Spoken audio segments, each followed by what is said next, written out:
So what is solution and what does it look like?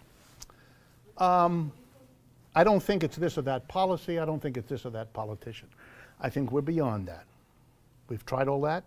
It's done. We have to make fundamental changes, and we have to be strong enough to recognize it and then to explore what the fundamental alternatives are and what they might give us. So for lack of a better term, the one I want to suggest to you is worker co-ops. Why would I pick that? Because it's a fundamentally different way of organizing production.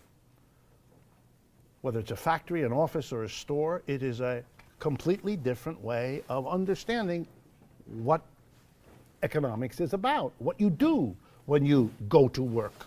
It's different if you are part of a collective, of a democratic community that is engaged in production, as opposed to a hierarchical, top-down capitalist enterprise with shareholders, a board of directors, and a mass of workers.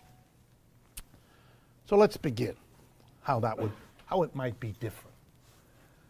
Suppose a worker co-op organization of an enterprise, and it confronts a problem like people don't want to buy what we produce anymore. We make yellow shirts, and people don't like yellow, or they don't like shirts, and they now want something else. What happens in a capitalist enterprise? Well, first of all, the decision is made by the board of directors and the major shareholder. That's a tiny number of people. The mass of people have nothing to do with this. The mass of people, noticing that the shirts are not flying out of the factory, know that they have now one thing that's important to do, which is to start being very nervous about their jobs.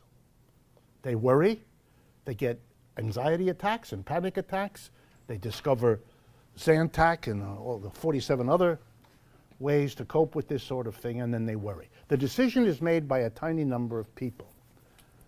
And if they can't sell, let's say, 20% anymore of those shirts, they lay off 20% of the people. They fire them. There's no point in hiring 20% of the people if the products that those 20% produce you can't sell. So you tell those people, don't come back Monday. This is the last Friday. Good luck to you, and then you forget about them because you're busy working on your company. And then you all know how this plays out. Those 20% workers now have no income. If they have no income, they can't buy things. If they can't buy things, then the people who had jobs producing what they can no longer buy, they lose their jobs. And as this percolates through the economy, we have what's called a recession. By the way, that's where recessions come from. It's one of the ways they happen. It starts somewhere, and then it keeps going, and then we have a self-reinforcing cycle. The irrationality of capitalism is to have not intervened at the first step and said, we can avoid the big problem by doing something about those 20% of the people. Well, what would you do if you were a different economic system? You wouldn't fire them. You'd find something else for that company to do.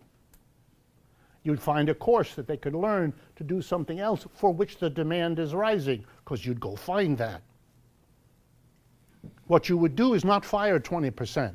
Everybody would do 20% less work, and they would enjoy a leisure. A good thing would come out of the bad thing, because that way you could continue to pay them. You would continue to pay them, and they'd all work, but they'd do less, and their purchasing power wouldn't disappear. And you would prevent that. A rational society would never have done what we do. Because remember the logic, the mathematical logic.